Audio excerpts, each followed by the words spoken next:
कभी दिल्ली एनसीआर की सड़कों पर सफर करते हुए गाड़ियों के पीछे लगे वो नारंगी रंग के गुरुजी स्टिकर पर ध्यान दिया है? वो सिर्फ स्टिकर नहीं है दोस्तों, वो एक ऐसे आध्यात्मिक आंदोलन का चेहरा है जिसने राजधानी को, कहना चाहिए, अपनी गिरफ्त में ले लिया है। तो आज हम इसी कहानी की परतों को खोलने वाले हैं। चाहे वो कोई चमचमाती लग्जरी गाड़ी हो या फिर एक आम सा ऑटो रिक्शा, गुरु जी का स्टिकर आपको हर जगह दिख जाएगा।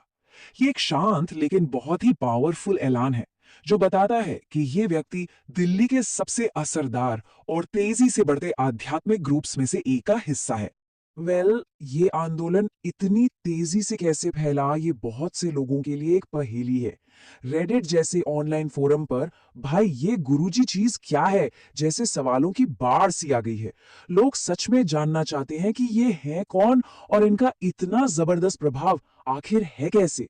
तो चलिए आज इसी बड़े सवाल का जवाब ढूंढते हैं कि नॉर्थ इंडिया के सबसे प्रभावशाली आध्यात्मिक मूवमेंट्स में से एक के पीछे आखिर कौन था। हम उस शख्स की कहानी को परत दर परत खोलेंगे जिसे दुनिया बस एक नाम से जानती है, गुरुजी।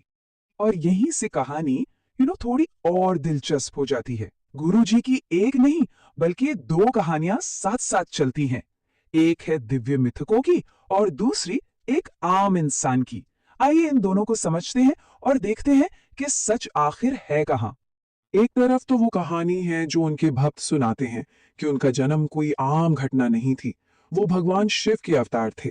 जन्म के वक्त कमरा दिव्य रोशनी से भर गया, एक नाग देवता ने दर्शन दिए और उनके शरीर से गुलाब की खुशबू आती थी। और फिर दूसरी तरफ है ऑफिशियल रिकॉर्ड्स जो एक बिल्कुल अलग ही तस्वीर दिखाते हैं। पंजाब में जन्म, नाम निर्मल सिंह, इंग्लिश और इकोनॉमिक्स में डबल मास्टर्स डिग्री और कुछ समय के लिए एक क्लर्क की नौकरी भी की। ये टाइमलाइन उनके पूरे बदलाव को दिखाती है। पंजाब के एक पढ़े लिखे नौजवान से लेकर दिल्ली के एक शक्तिशाली आध्यात्मिक गुरु बनने तक का सफर। 1952 में उनके जन्म से शुरू होकर 2007 में उनके निधन तक, जिसे उनके भक्त महासमाधि कहते हैं, यानी अपनी मर्जी से शरीर का त्याग करना। ये उनके जीवन के कुछ सबसे अहम पड़ाव है। अब बात करते हैं इस पूरे आंदोलन के दिल की, उसका भौतिक और आध्यात्मिक केंद्र, बड़ा मंदिर। ये सिर्फ एक इमारत नहीं है, इसे तो संगमरमर में गढ़ा हुआ एक चमत्कार माना जाता है। और इसकी कहानी गुरुजी की अपनी कहानी से बहुत गहराई से जुड़ी हुई है। आपको पता है, इस मंदिर का लोकेशन कोई इत्तेफाक नहीं था। इसे दिल्ली की भीड़ भाड़ से बहुत दूर भट्टी माइंस की उबड़ खाबड़ वीरान जमीन पर बनाया गया था। ये जगह अपने आप में एकांत और बदलाव का एक सिंबल है, जहां एक बंजर जमीन को आस्था के एक बहुत बड़े केंद्र में बदल दिया गया। मंदिर के बनने से जुड़ी सबसे मशहूर कहानियों में से एक है असंभव गुंबद का चमत्कार। कहानी कुछ यूं है कि गुरुजी एक ऐसा गुंबद चाहते थे जिसका आकार शिवलिंग जैसा हो और जिसका बेस खोखला हो। आर्किटेक्ट्स ने साफ कह दिया, ये नामुमकिन है, ये टिक ही नहीं पाएगा। 2 बार कोशिश हुई, दोनों बार गुंबद में दरारें आ गई। फिर कहा जाता है कि गुरुजी ने कहा, इस बार मैं अपना आधार दूंगा, और तीसरी कोशिश चमत्कारिक रूप से कामयाब हो गई। अब हम उस वजह पर आते हैं जो गुरुजी की प्रसिद्धि का केंद्र है, चमत्कारी इलाज की वो हैरान कर देने वाली कहानियां। आखिर ऐसी क्या चीज थी जिसने इतने लोगों को उनकी तरफ खींचा? तो ये इलाज होता कैसे है? माना जाता है कि इसका पूरा मैकेनिज्म प्रसाद के जरिए काम करता है, यानी आशीर्वाद दिया हुआ भोजन, चाहे वो एक कप चाय हो, थोड़ा सा पानी या लंगर का खाना। भक्तों का विश्वास है कि इन चीजों को ग्रहण करने से गुरु जी की दिव्य कृपा मिलती है, जो लाइलाज बीमारियों तक को ठीक कर सकती है। और जब हम चमत्कारों की बात करते हैं, तो ये कोई छोटी मोटी बातें नहीं है। भक्तों द्वारा बताए गए चमत्कारों का स्केल सच में हैरान करने वाला है। टर्मिनल कैंसर से लेकर कोमा तक ये किस्से कहानियां जीवन बदलने वाले चमत्कारों का एक तरह से दस्तावेज है। और माना जाता है कि ये सब सिर्फ गुरुजी की कृपा और उनके आशीर्वाद से ही मुमकिन हुआ। चमत्कारों से हटकर अगर देखें तो ये आंदोलन अपने आप में एक सोशल फिनोमिनन भी है। तो चलिए अब संगत यानी उनके भक्तों के समुदाय और उनकी उन अनोखी प्रथाओं को समझते हैं जो इसे बाकी सबसे अलग बनाती हैं। इस पूरे आंदोलन के केंद्र में एक बहुत ही पावरफुल आइडिया है, अपना अहंकार अपने जूतों के साथ बाहर छोड़ दें।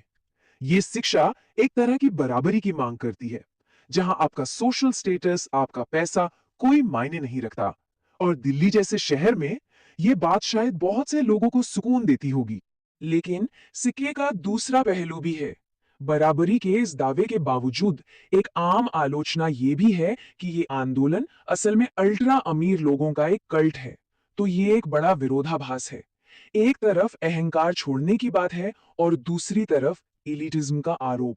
संगत की अपनी कुछ बहुत ही अनोखी सामाजिक प्रथाएं हैं, जैसे नमस्ते की जगह जय गुरु जी से एक दूसरे का अभिवादन करना, लंगर में 4 अजनबियों का एक ही थाली में खाना, हर किसी को चाहे उम्र कुछ भी हो अंकल या आंटी कहकर बुलाना, उनकी तस्वीरों यानी स्वरूप को उनका जीवित रूप माना जाता है और उनके भक्तों में बॉलीवुड के कुछ बहुत बड़े नाम भी शामिल हैं।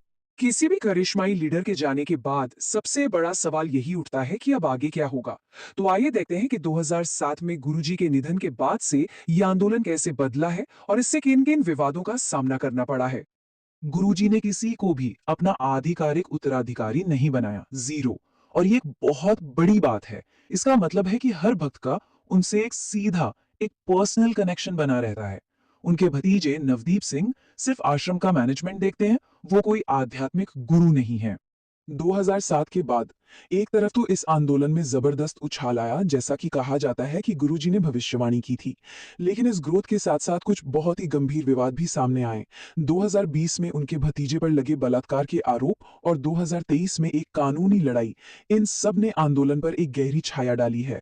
तो आखिर हम इस पूरे फिनोमिनन को कैसे समझें? क्या वो एक दिव्य मरहम लगाने वाले थे, या एक सामाजिक घटना, या फिर एक आधुनिक पंथ?